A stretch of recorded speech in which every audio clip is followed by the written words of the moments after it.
Drawing from imagination is a mystical thing, very mystical thing, and magical, because you have to hover around the paper and with faith and will and strong belief you look upon the paper and begin to see traces of what is in your imagination. You begin to call it forth with every motion of your hand.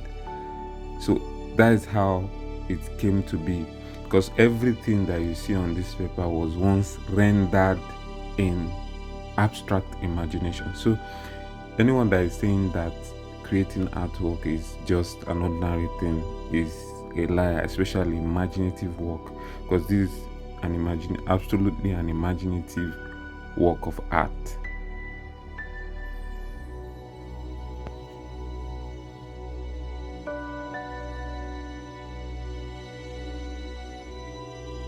The pen gets to work. The face of Jesus was deliberately made to stare at the observer for some kind of, reflection while you are looking at the artwork, because it's meant to capture your emotions.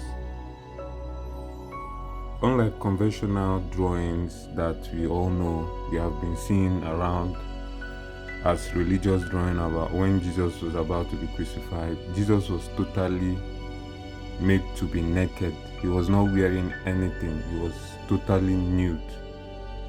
So I tried to make it as good as I can. Then you go over to the soldiers maliciously holding him tight.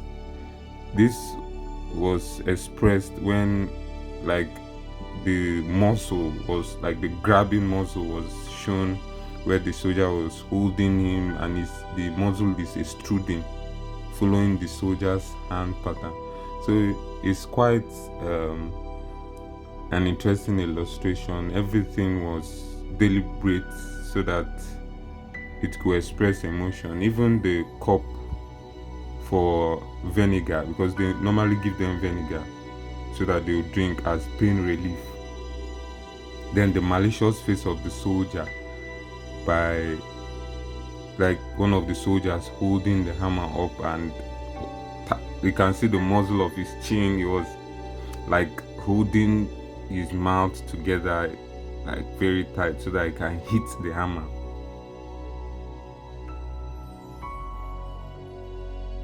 So the shading was intense, and I think that's what takes much of the time, because you have to look back, you have to keep it from a distance. The normal way I do, I keep it in a distance, then watch how it is and check whether it's good.